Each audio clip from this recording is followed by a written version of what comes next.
Your teen says, I don't belong anywhere, and you don't know what to do. I'm Lena.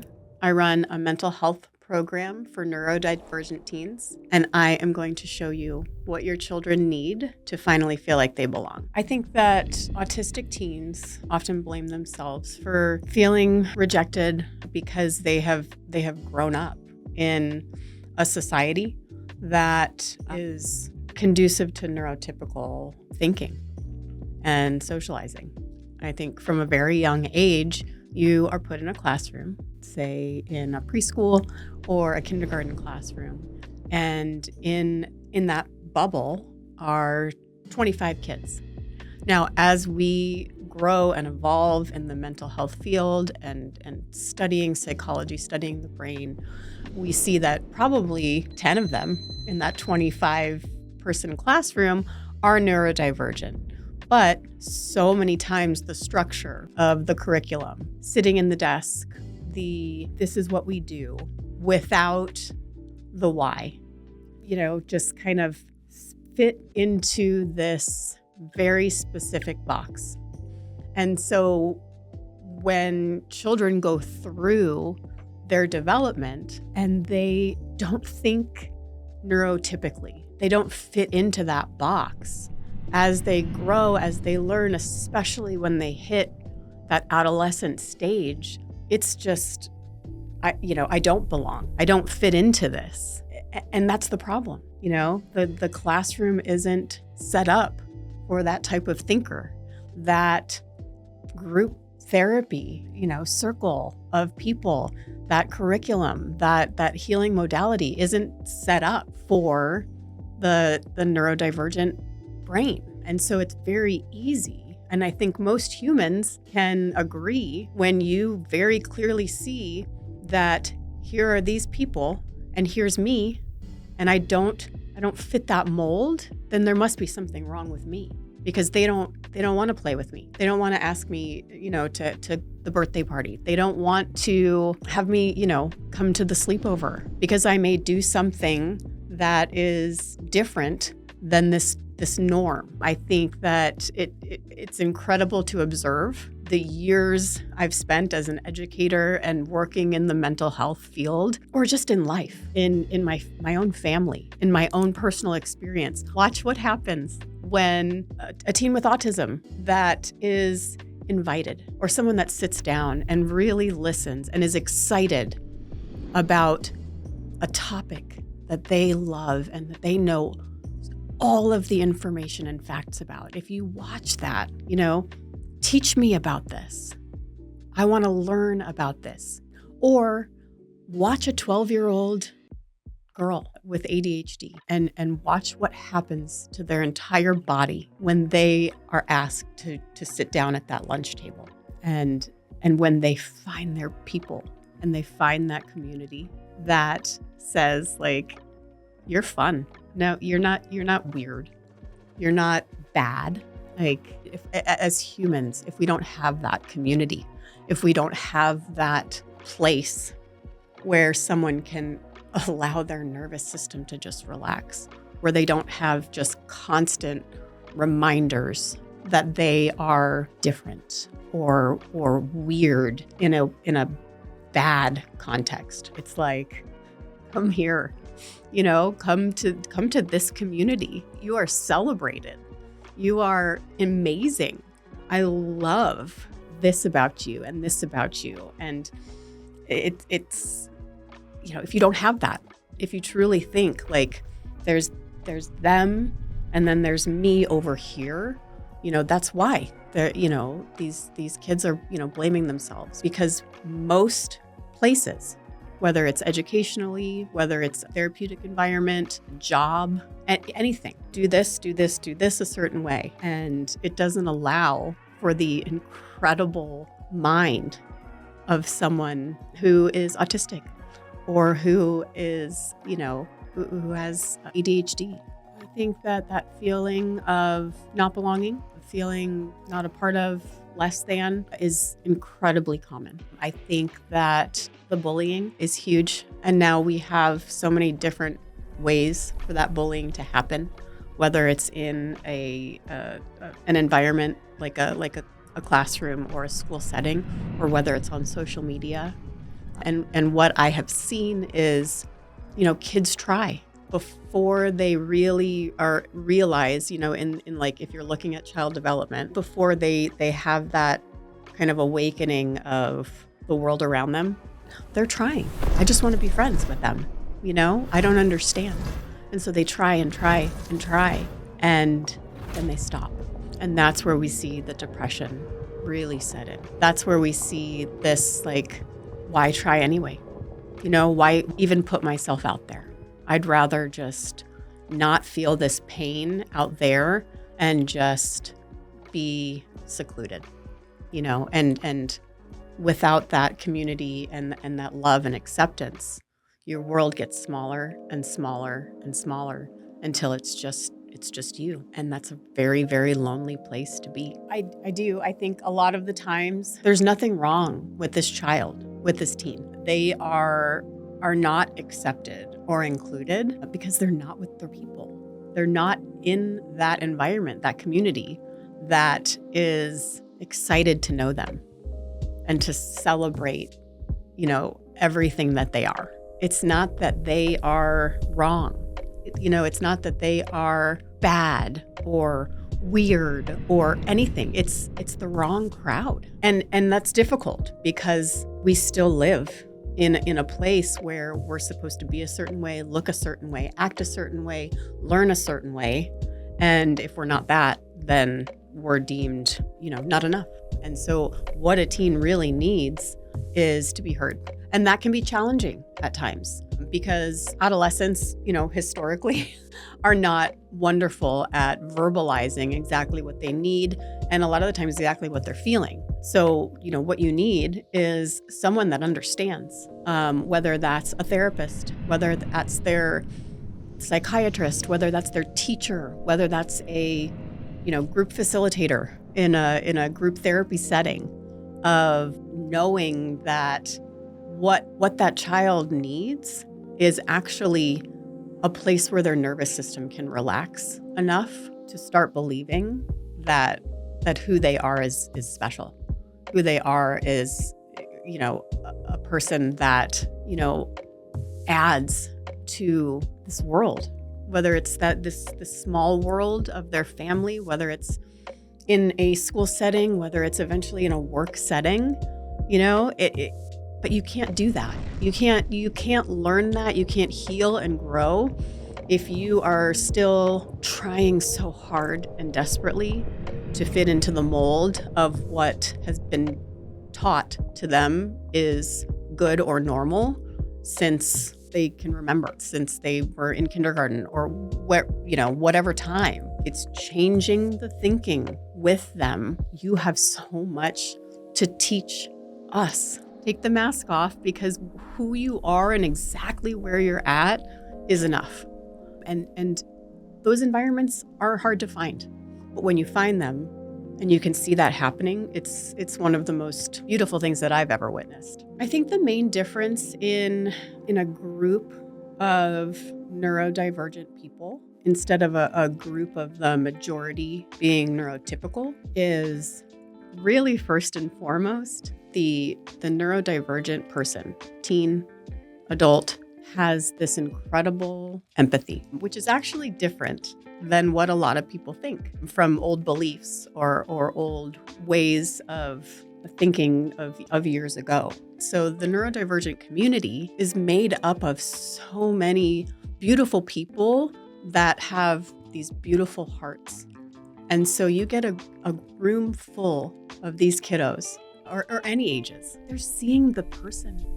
They're seeing just a human wanting to be loved. These kids are so incredibly empathetic and loving and sensitive that there's an automatic sense of ease because you're accepted exactly how you are. And when that happens, eventually, little by little, the mask falls off. And so you can actually absorb the information in a, psychoeducation group or a processing group. How in the world are you supposed to sit in a processing group in a therapeutic setting if you're masking? You're not processing what's really going on inside of you. You are processing or pretending to, because you've already learned what the answer should be in that straight and narrow normal world out there. So where does the healing actually happen if who's sitting in that group is the made up character that we've created to continuously try to gain acceptance in this world? The feedback that I've heard personally out in the world, in my profession, in my family, in my personal life, parents that I've talked to, I talk to families every day that are searching for this, and then some that have found it. The feedback is they don't fear for their child's life anymore. They, for the first time, have a sense that I think this is going to be okay. I think that I don't have to worry as much. Any parent wants their child just to be loved and to be happy, and that not small change, but really, one or two or three friends, people that understand them. There is a sense of just taking that deep breath. So many of these parents have felt like they are on an island for so many years. All they want is for their child to be okay. They want them to thrive. They want them to be happy. But then really it comes down to, I want my kid to stay alive. And this is a lot of the times a life and death situation. Loneliness can be deadly, And so as a parent that finds that provider that understands, that group, that other parent, that they can be like, oh my gosh, like someone gets it. And then the child, observing the child in a setting where they are being completely themselves and they're loved and accepted. The feedback is, I don't worry about my child's safety anymore. And as a parent, that's what we all want, is our kids to be okay. So what Mosaic Minds is providing is an environment, a community where teens can finally relax, even if it's little by little, and be understood. What we're doing that is different is we are celebrating the individual. So many times kids are coming to, whether it's intensive outpatient, a day program, or even a residential program, and the parents are like, I don't know, I don't hear, like I'm at a loss. The countless nights of ChatGPT or Google of how to help them or what to do or, anything like what we are doing is inviting the entire family into the healing process and allowing the teen to be their authentic selves, allowing them to be exactly who they are, celebrating that, and then getting to a place where we can introduce the tools to stay healthy, to stay peaceful. So there's this balance of, obviously there's something going on. We don't get to that type of therapeutic environment if everything's going well at any level of care. So there's something going on. There's that anxiety, there's that depression, there's suicidal ideation. There may even have been, attempts. So the families that we're working with, things aren't wonderful. What we are saying at Mosaic Minds is please come in, all of you, relax. We are going to help you. We are going to provide the resources. If we can't do it, we have this list, because so many of our staff have been doing this for so long, that we are going to connect you with the people. We're going to connect you, mom, to your own individual therapist. We are going to connect little brother with additional tools or their own therapist or suggestions of how everyone can heal and grow together. The child that is getting the mental health care obviously is our top priority. They're going to be with us the majority of the time, whether that's all day, whether that's in an IOP setting. We look at it as listening and observing, okay, this teen is incredibly, musically inclined. They cannot tell us exactly in words what's going on in their heart, but they can sing it, or they can write it in a poem, or they can even share a song that completely explains what's going on with them. So the staff, the therapists, the group facilitators, the family support specialists, the healing arts specialists, they know what to look for. They have been hand chosen to just know based on observing, obviously, their education, their experiences professionally, even personally. But this entire staff knows that just observing, just learning a little bit about that child, about that teen, and then individualize, having that individual treatment plan. So yes, we have a curriculum. We have a 6-week curriculum for PHP. We have a 12-week curriculum for IOP that includes the family support. It includes all of these things, but each child has their individualized treatment plan, and we cater each group, we cater each activity to that child that we have for that short amount of time. So the whole process of finding a program for your teen can be daunting. First of all, let's acknowledge that. You've been given this responsibility as a parent to find the place for your child.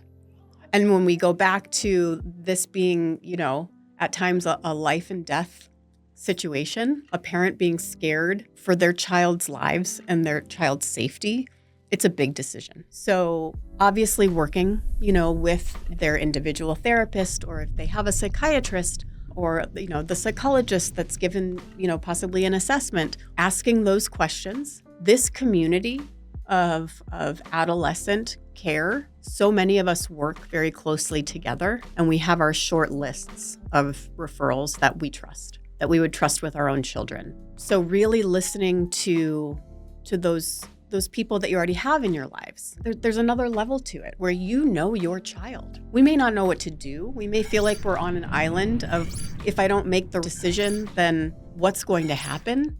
But there are specific questions that you can ask. So one of them being, I think the most important, is who works here? Who is my child going to spend the majority of their time with? What is their experience? What are their credentials? What makes them the right fit to hold my child's mental health in their hands? So I think first and foremost, it's the people that work at a program. And I think that those should be some of the first questions. Tell me about your staff. Tell me about the clinicians.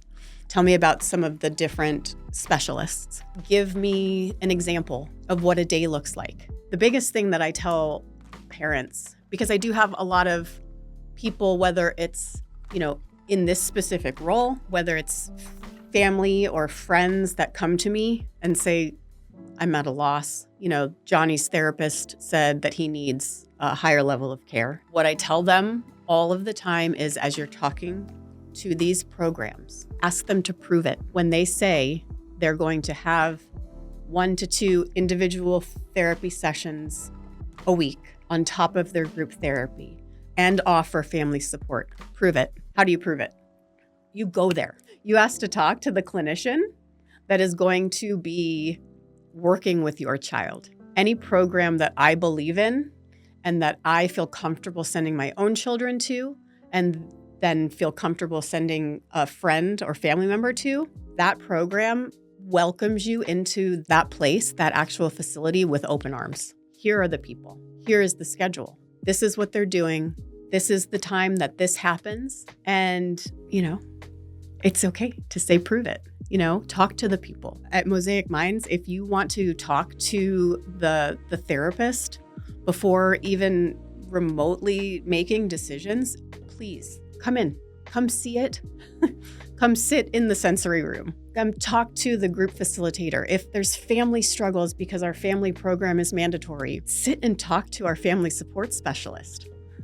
We will make time for you. This is a very big decision. And so any program that doesn't allow for that it's concerning. So who's going to be with my child? What does that look like? How many kids are there? what are some of these, disqualifiers for treatment, or what, therapeutic modalities are you using? A program that I would trust is going to give you answers depending on who you're talking to, an admission specialist or the executive director or whoever it is. If they don't have the answers, but say, let me get back to you, let me get this person on the line to understand, to help you understand this, that's the program. Not just, oh, we do that. We do equine therapy. We do. Yeah, we do. Would you like me to meet you at the stables? We go twice a month or whatever it is. Again, we're going back to prove it. How is success in a program measured? And that kind of goes back to, the different types of programs. So, a neurodivergent affirming program may measure, success in a different way. It is not a piece of paper where someone is checking off 1 to 10. Oh, they were a 7 today. Or, oh, they were a 3 today. There's so much more there. And I think it all does come back to the people. So the checklist really is get to know the people that you are entrusting your children with. We're just perpetuating the problem. The feeling of loneliness and not belonging and not being enough. So if a neurodivergent kiddo is placed in a program where the staff members don't understand that or aren't open to understanding that child, then there's no healing that's going to be taking place. It's a waste of money. It's a waste of energy. It's a waste of time. It's a waste of resources. And then you're back to worrying about your child's life. I think it's really special when team members, whether it's the clinician, case manager, clinical director, levels of management, are not only incredibly well-versed on different ways to create a community for a neurodivergent teen, but I think it's very special when those staff members and that team is also neurodivergent. This entire program was built by people that have experienced this, that have been the teen that feels like no one understands, that feels lonely, that constantly feels like they are playing catch up. This program was built by parents of children that they have witnessed go through all of this. They have been the parent. This is not something